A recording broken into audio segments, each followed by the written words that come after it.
guys, we're back to different like this. Actually, this video was planned for a TFS plane that I had, but the game wouldn't open up.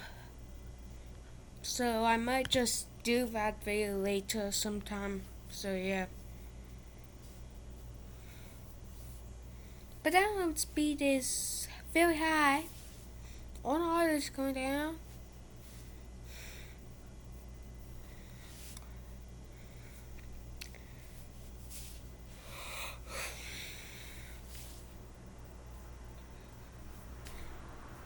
There's just going to be like spikes, like that one. And it's probably just going to like die down, and there will probably be like another spike or not. Well,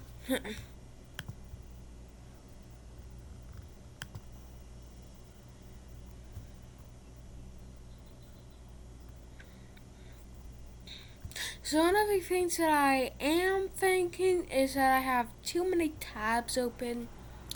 So basically, I'm just going to probably try to do as much stuff as I can. So basically, I can exit out some of the tabs so I could open the game. But also it might be the end of that game.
Everything you wish for. Your site traffic is skyrocketing until this happens.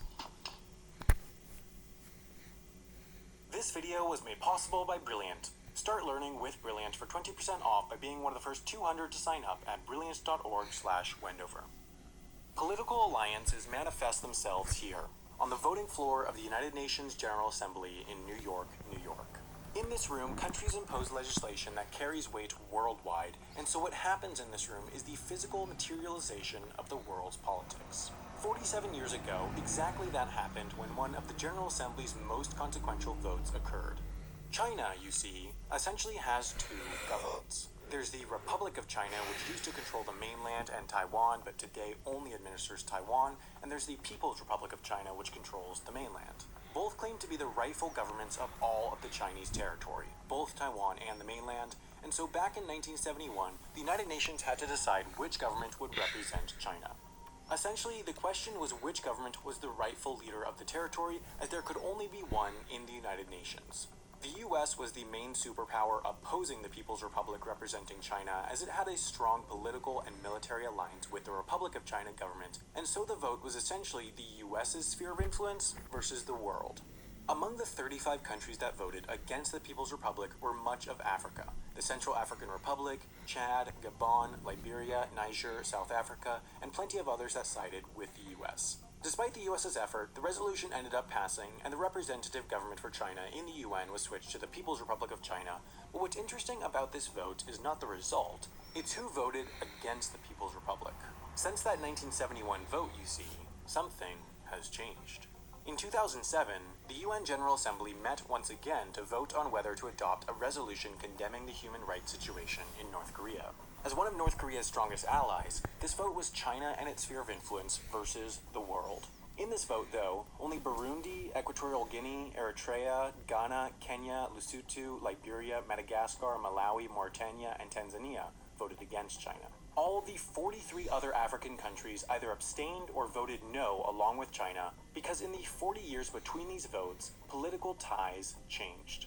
Africa no longer bows to the US. Much of the continent is now economically and politically aligned with the world's fastest emerging superpower, China. The simple answer for why this is because China has pumped huge amounts of money into the continent of Africa. They're buying allies. For example, China built a $3.2 billion railway in Kenya trekking the 300 miles from Nairobi, the capital, to Mombasa, the second largest city and primary port, in 4 hours and 30 minutes. That's faster than what the fastest train in the US, the Acela Express, takes to travel the equivalent distance from Philadelphia to Boston. China also built a $526 million dam in Guinea, which helped push the country from having constant power shortages to making more energy than it needs and selling the extra capacity to its neighbors. China also built a $475 million light rail system in Addis Ababa, Ethiopia, the first of its kind in sub-Saharan Africa, designed as a way to combat the capital's crippling traffic. These are only a sampling. There are literally hundreds of others of Chinese infrastructure projects in Africa each year. All across the continent, China is playing a part in projects both big and small that are transforming African economies. It's important to note that these projects are not, though, free. Each of these three were financed by loans granted by China's state-owned and controlled Export-Import Bank, and these loans do, of course, need to be paid back by the countries granting them. Large African infrastructure projects, though, would be viewed as risky by any traditional bank and would therefore struggle to get financed, but China's Export-Import Bank doesn't care. Assuming cooperation between the Chinese and African countries' governments, this bank will give low-interest or no-interest loans to African countries so they can build these trains or dams or other projects. These loans are therefore considered a form of foreign aid since China doesn't expect to get all their money back, at least adjusted for inflation, since they're not charging much interest and there's a high risk of default. Of course, China isn't just financing these projects out of kindness. For each of them, there's a political goal behind it. You see, the country of China is running out of growth potential. Its era of double-digit year-over-year GDP growth is over as it makes the shift from industrializing to industrialized. Africa, meanwhile, is one of the least developed areas of the world, and a lack of development actually makes fast growth easy. The first step of economic development for many countries is natural resource exploitation. Nearly every country has some level of natural resources that can be used to kickstart growth, but first they need to have enough money to build the infrastructure and take the steps needed to gather these natural resources. As everyone knows, it takes money to make money, and China has money. By investing in African mining and farming, China can profit off Africa's growth and fuel the business back in China that requires minerals and food. But in addition to serving as a source of natural resources, Africa has another resource: labor. It might seem strange that China, the country that the world uses for low-cost manufacturing, is looking for a labor source elsewhere, but that is exactly what it's doing. China is a victim of its own success. The economic development that its manufacturing industry brought pushed a large segment of its population into the middle class, which raised labor costs countrywide.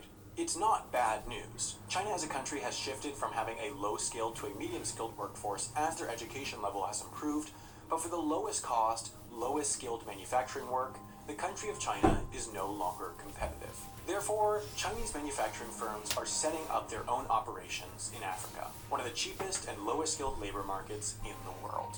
Today, China is now the largest trading partner with Africa as a whole. Despite China being a vastly larger country than the US in population, the US and China both trade in similar values as the worldwide whereas $70 billion worth of goods were exported to the US and Africa in 2016, China traded $108 billion, nearly 3 times as much.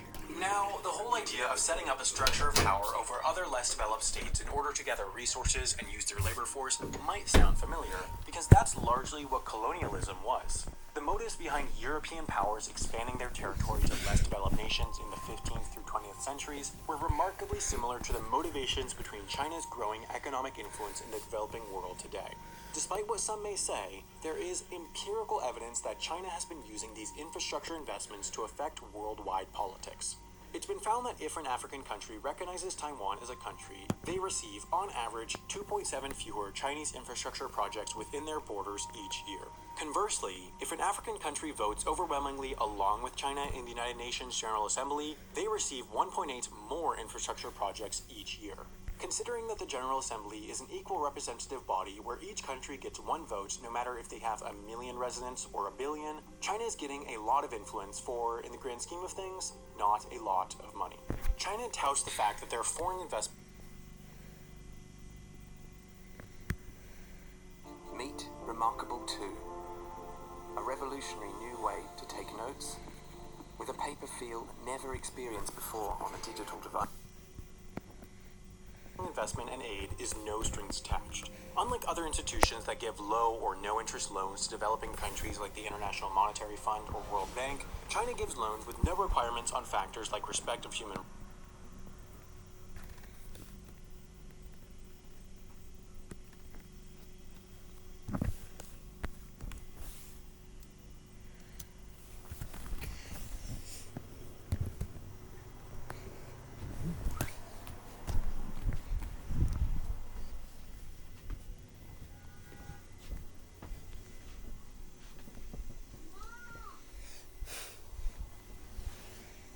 It's okay, honey.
so I try to make it more comfortable.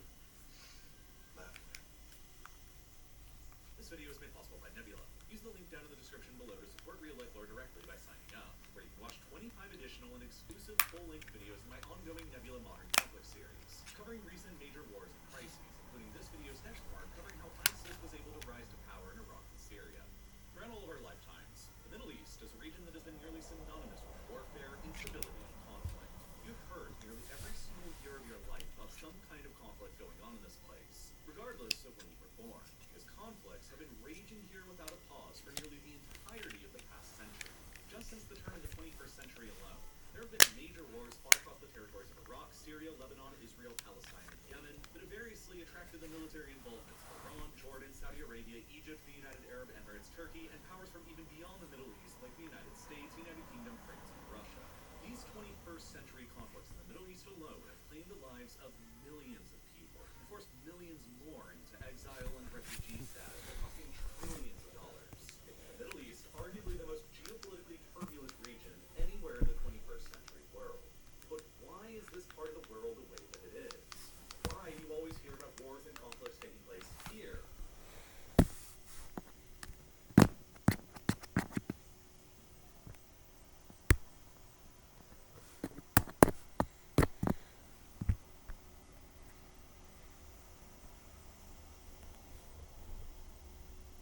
Small.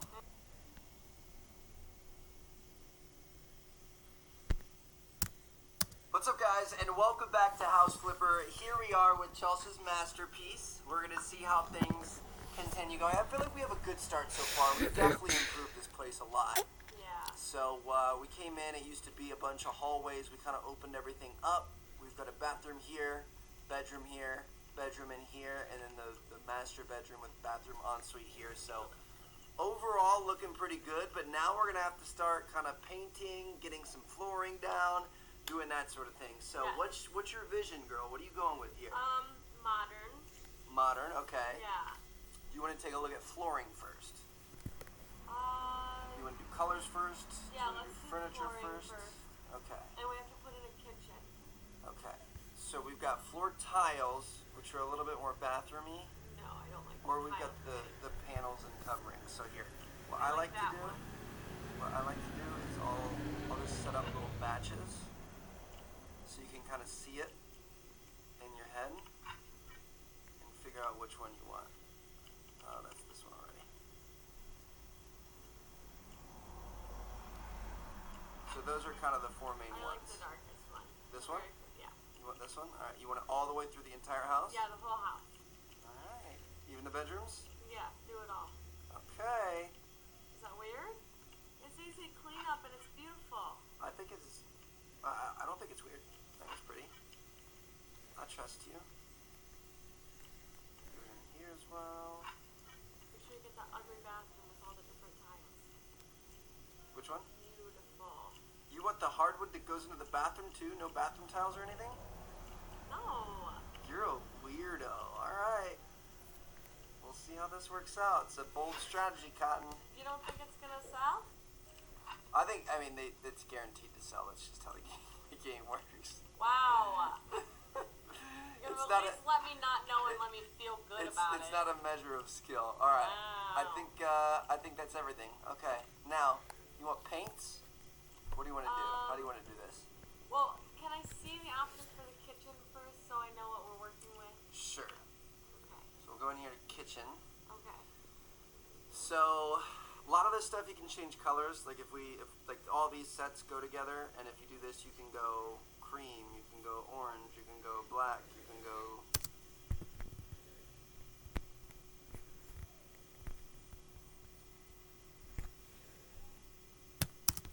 Gray, white, all kinds of stuff like that.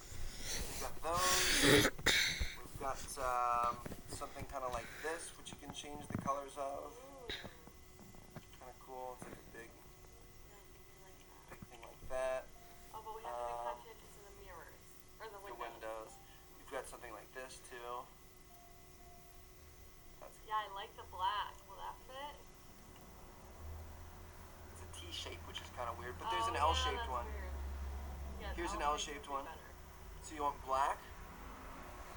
I think think so.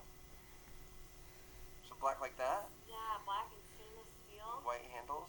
Yeah. What kind of table type? Tabletop? Granite? Not orange. Get rid of that. Marble? I like the light colored marble, yeah. Like that? So it's something like this. Beautiful. Okay. Actually, this is all the way against the wall. Oh, your hands look like you need to see a doctor. I've got carpal tunnel from all the gaming. A little arthritis going on there.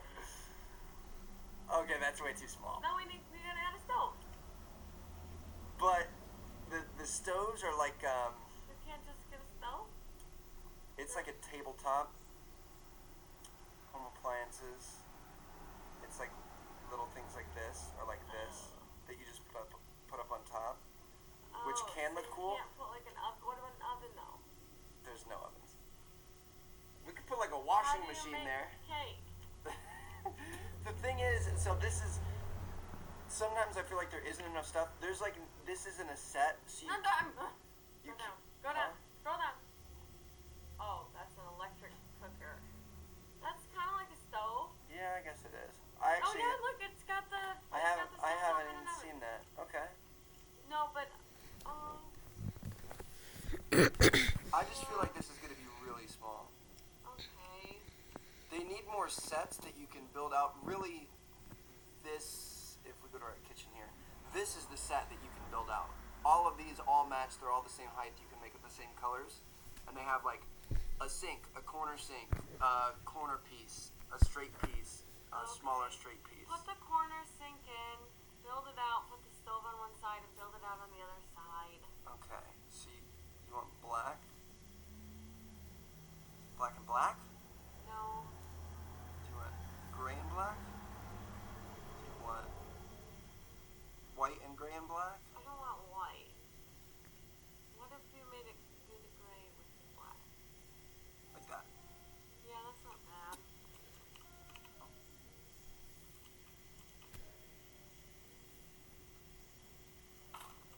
So we'll go like that. And then we get this piece. And we're going to do... You can do it by four. Yeah, that's kind of weird. Wait.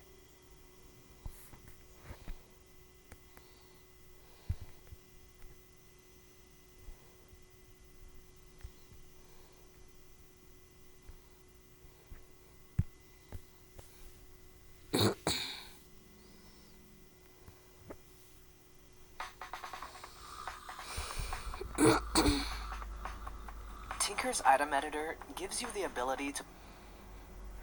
These are my cats sitting around all day rent-free, and this is my Minecraft character who needs an armor upgrade. So my solution to both of these problems is coming up with a way for all of them to play Minecraft for me so I could just sit back and relax. Let's meet our 3 new employees and the jobs that they will work for the rest of their lives. We have Callie. Her job is to look cute and sit in a box that will have an assortment of items to keep her busy. Callie is a super sweet cat that loves to play, but she also likes to sleep. So hopefully she will sit inside this box for as long as possible. Her job is sitting in this box so that it provides pressure onto a keyboard that keeps my Minecraft character mining in-game until we get diamonds. Our next employee is Leo. He's a 3-year-old veteran of the streets. He was also found as an infant baby, so he has mommy issues, so he loves to cuddle. It's no surprise we give him wet food as a treat constantly, so his job is simply every day will provide him with a new wet food, and he has to put pressure on a piece of wood so that it will randomly click all 9 inventory slots to choose a new unbreaking 3 netherite pickaxe. Lastly, our next employee is Libra. Libra is a sweet, playful cat that loves to stay fit. She's constantly wanting to play, but she loves her own space. Her job is to run on a wheel so that when she does, it will put pressure onto a walking key and move my Minecraft character forward. Okay, so first off, I'm thinking we have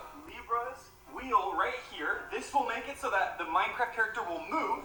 Right here is where we'll have Leo's cat treats, where whenever he eats something, it'll push 1, 2, 3, 4, 5, 6 on the keyboard to swap. And finally, right here, we will have Callie's box. And this box will just have a bunch of treats to get her inside and then spend time in it, because whenever she's in it, it'll make the Minecraft character mine. And then I will have unlimited Minecraft diamonds and be the most powerful Minecraft player in the world. Let's do this. Okay, we have the cat wheel.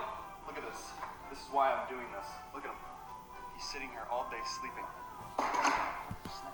Sorry. I'll be back for you. I'm bringing this upstairs first. We'll go right here, and we will put the cat wheel right there. Perfect.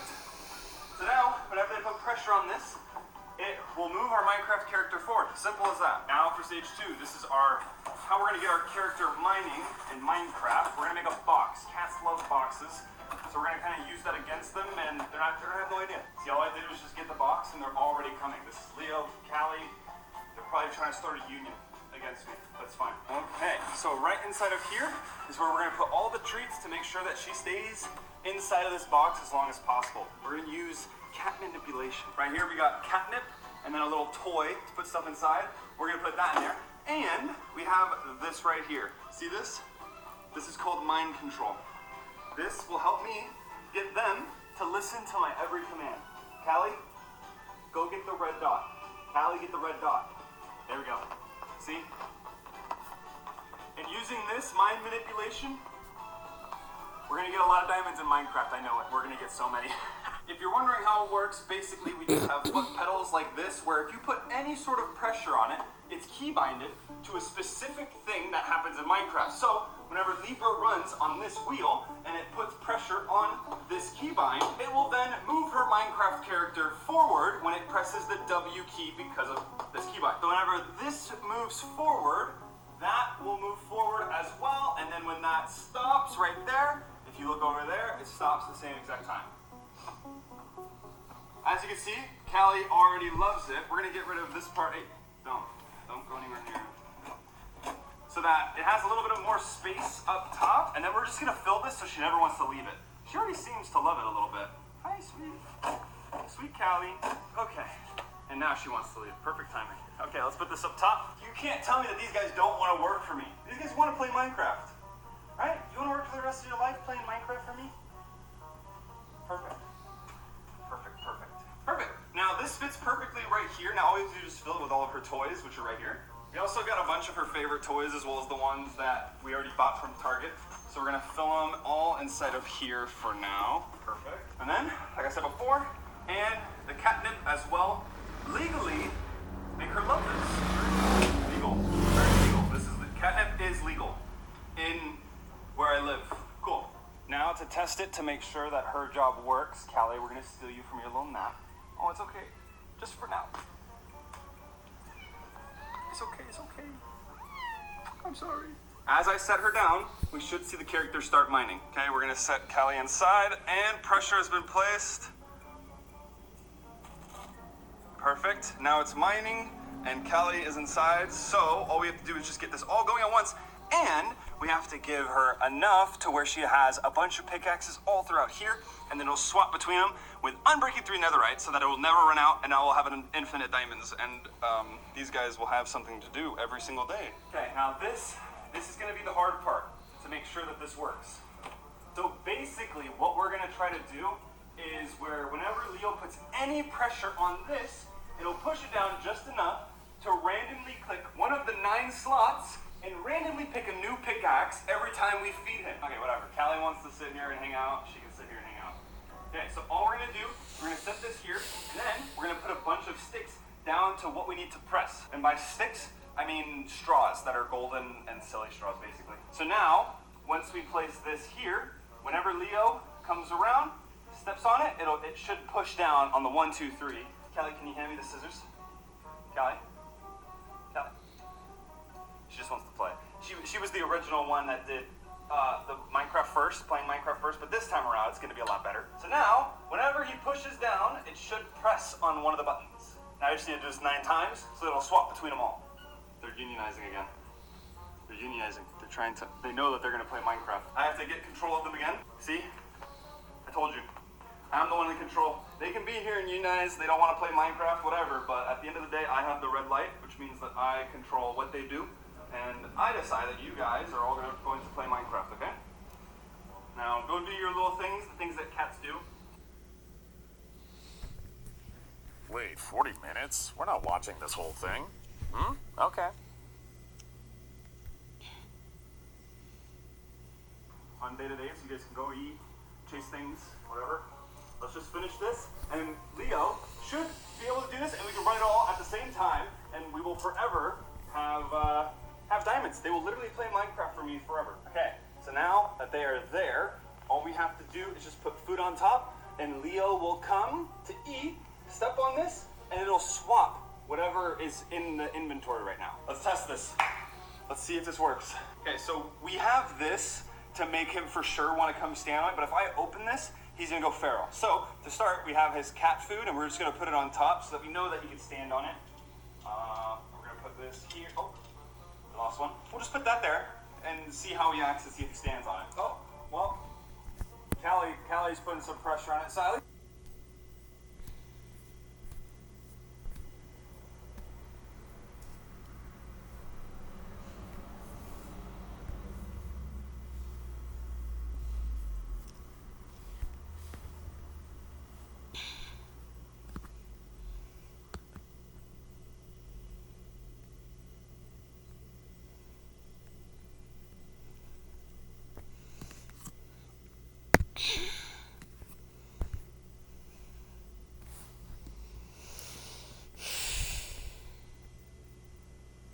Bella.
Pop it up, kitty. And just ride, kitty, ride, kitty, ride, kitty, roll.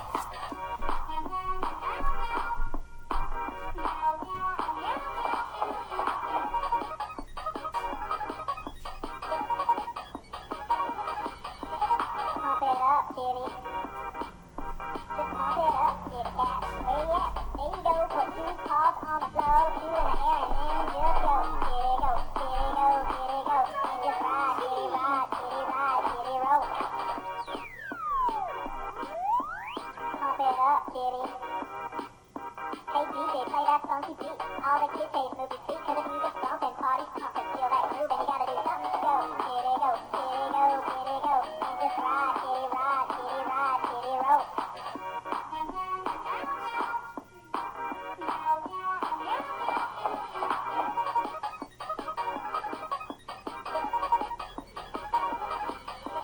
Pump it up, kitty. Just pump it up, kitty cat. Where you at? There you go. Put two paws on the floor, two in the air, and then just go. Kitty go, kitty go, kitty go. And just ride, kitty ride, kitty ride, kitty roll. Pump it up, kitty. Hey DJ, play that funky beat. All the kids say it's move your feet, 'cause the music's bumping, party's pumping. Feel that groove, and you gotta do something to go. Kitty go, kitty go, kitty go. And just ride, kitty ride, kitty ride, kitty roll.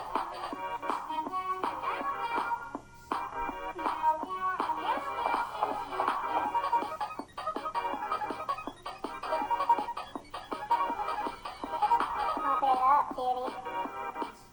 Just pump it up, kitty cat. Where you at? There you go. Put two paws on the floor, two in the air, and then just go. Kitty go, kitty go, kitty go.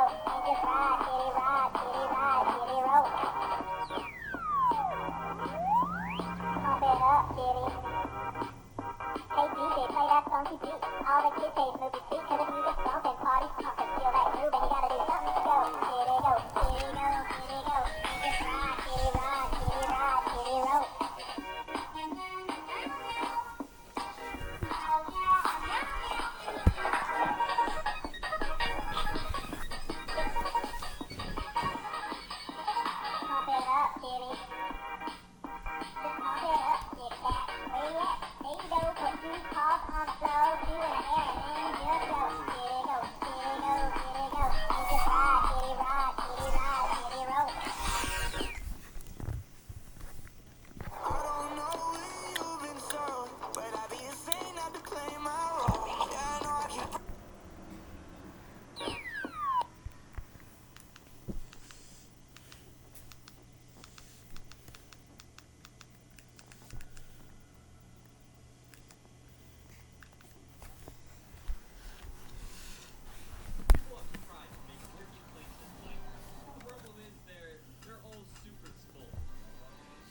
even entertainment. So you can travel billions and billions of blocks without having to stop once. Okay, first, I guess I'll go all the way up in the sky until the plane's frame. Go. Hopefully we don't run into mountains or anything like that. Let's make the frame more 3D. Oh yes, this is gonna be pretty big. While I'm filling in the mold for the plane, I know you guys are all thinking by now, how the heck am I gonna make this massive plane actually be able to fly? Well, I have a plan. Yeah, because I suck at redstone, it almost looks like take me and every other average Minecraft player months to make this work. I decided to get help from the best redstoner in Minecraft, Pingu, to help make this possible. Because we need to make this plane be insane. Like, look, you've literally built this giant tank before. So let me just check and see how much it would cost. Oh, $500? Oh, nah. There's no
education.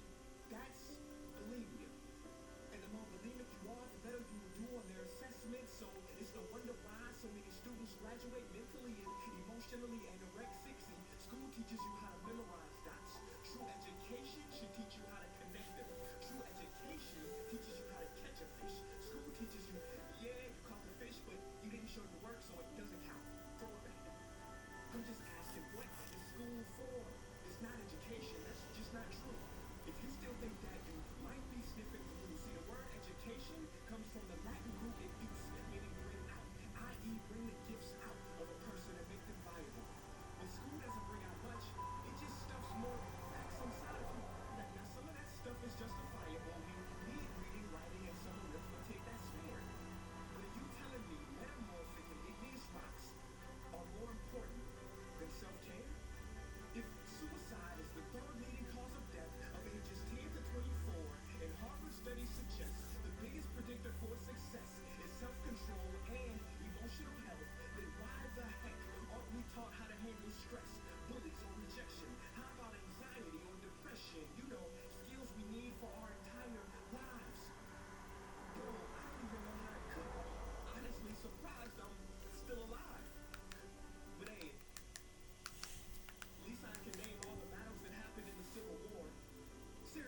Well, you can't drop out in 5th grade.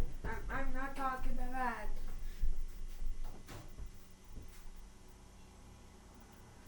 There's just a negative vibe.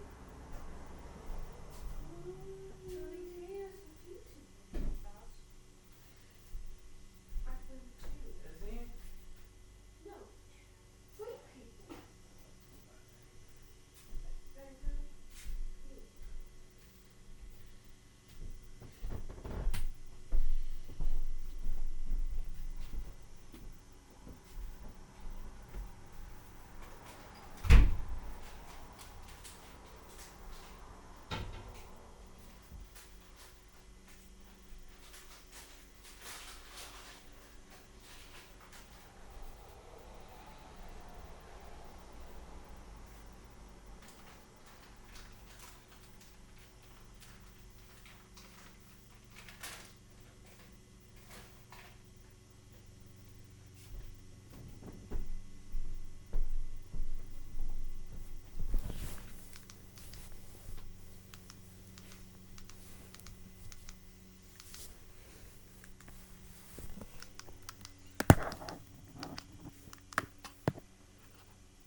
here at the Navy's indoor ocean at Carter Rock.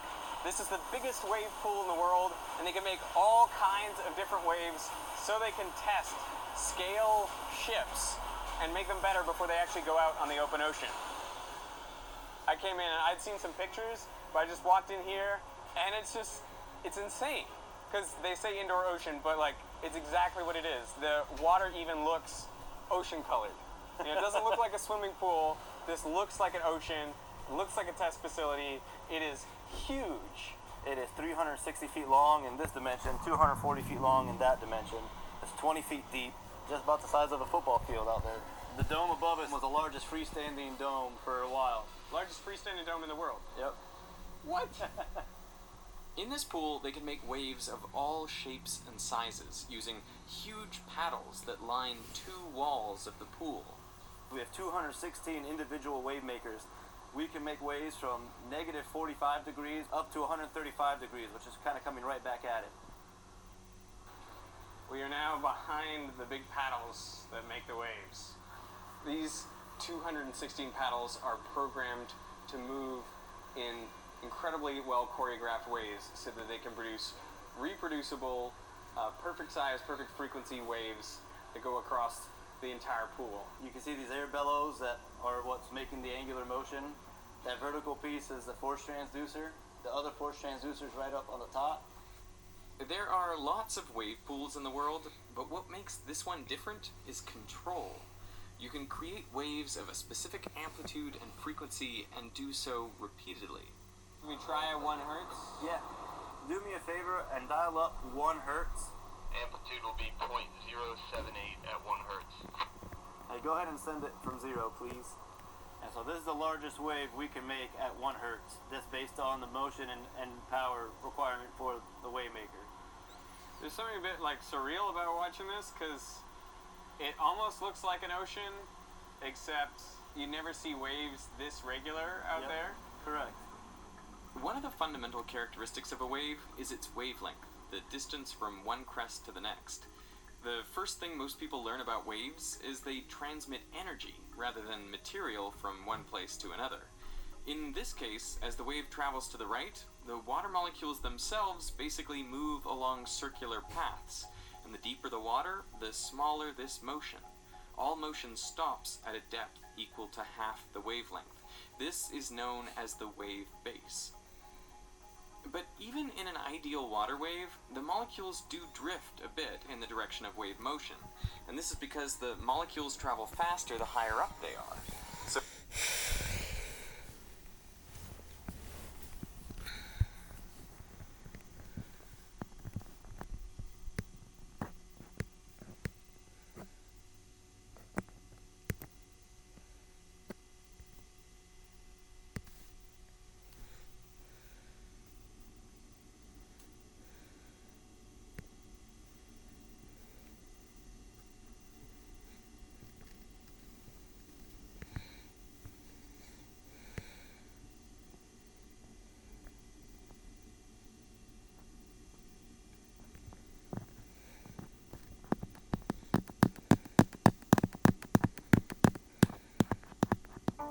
If you want YouTube growth, it's important to use a strategy that works. You have to...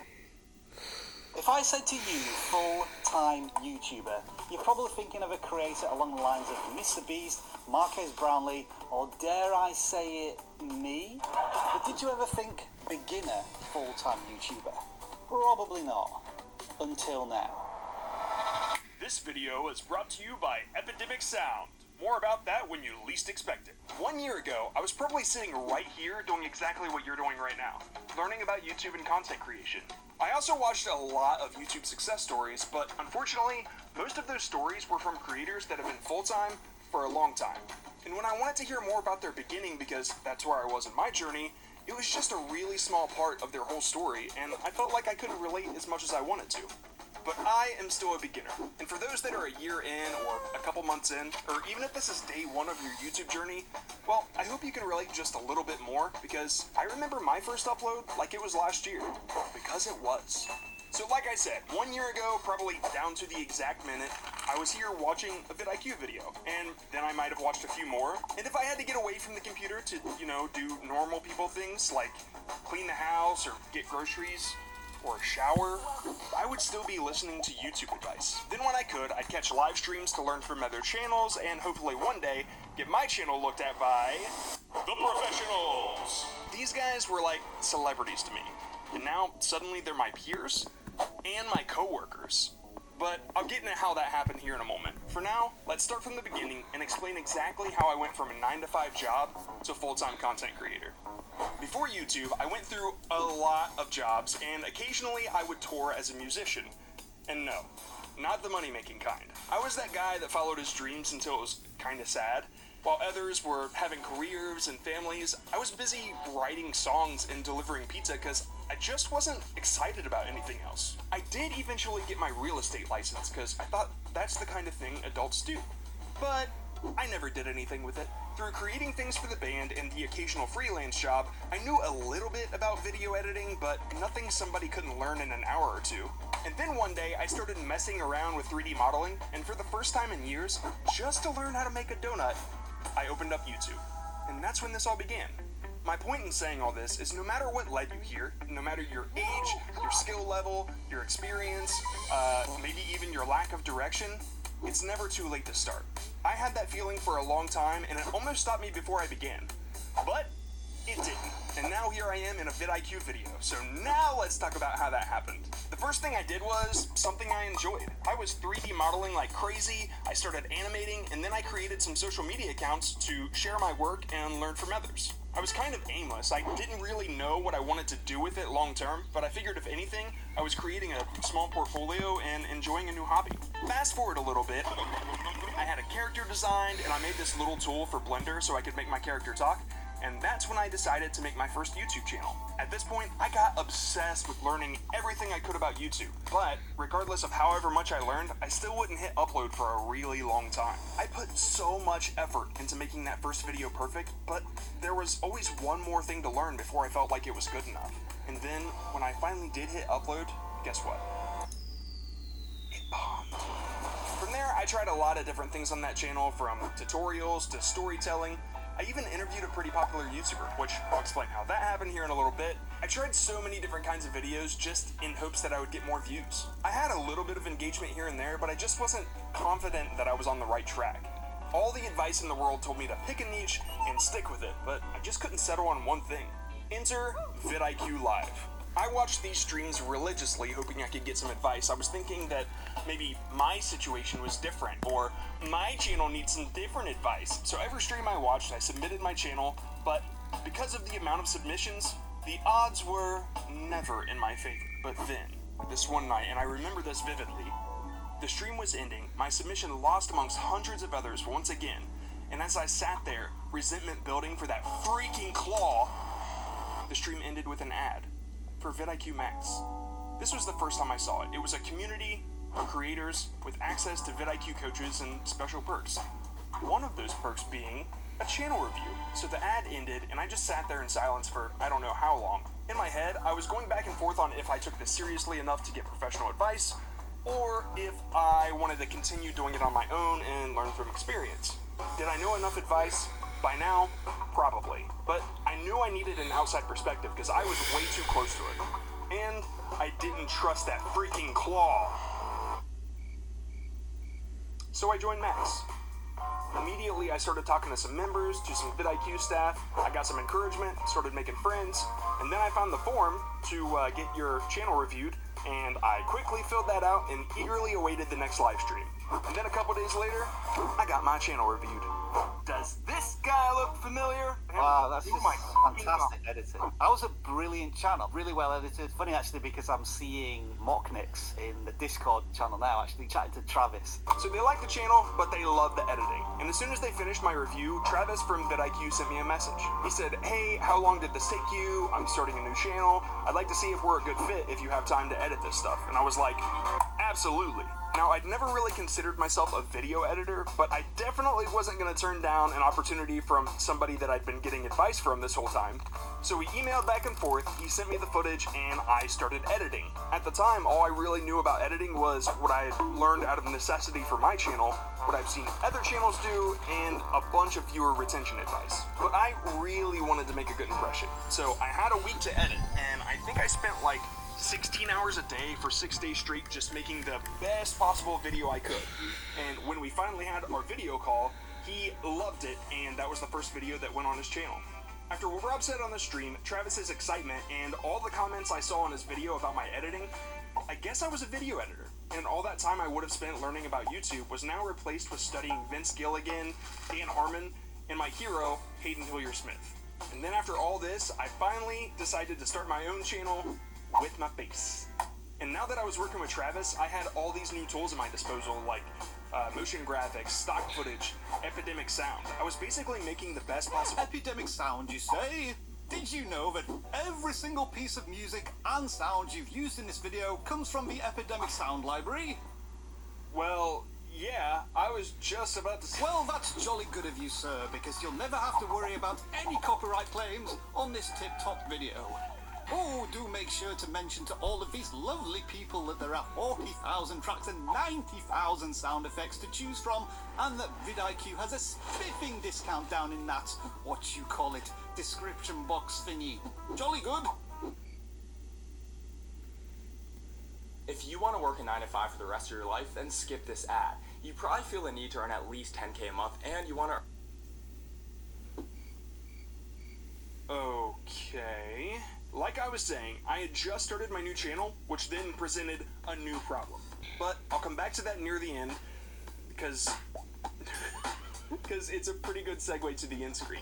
So I kept editing for Travis while I maintained a day job, but it was pretty obvious that the job was getting in the way, and I couldn't just quit, so we kind of wrestled with that balance for a while.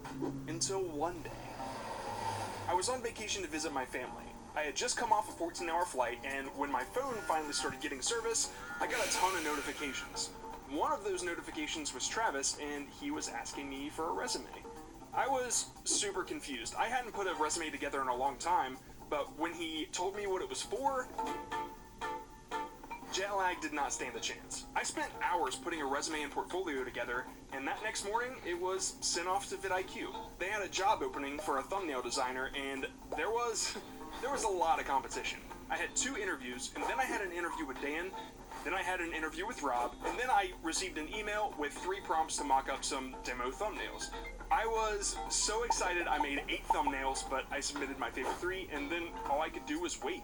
I couldn't hit up Travis about it because he wasn't a part of the hiring process, so I just had to anxiously wait for any news. And then finally, the last day of my vacation, I got an email. And it said that I got the job. Best vacation ever. I got back home, put in my 2 weeks notice, and then I started getting everything set up for vidIQ. At this point, YouTube was my job. With my channel, editing for Travis, and now creating for vidIQ, it took me 1 year to go from beginner to full-time creator, and honestly, I still can't believe it. But the details of my journey don't really matter, as...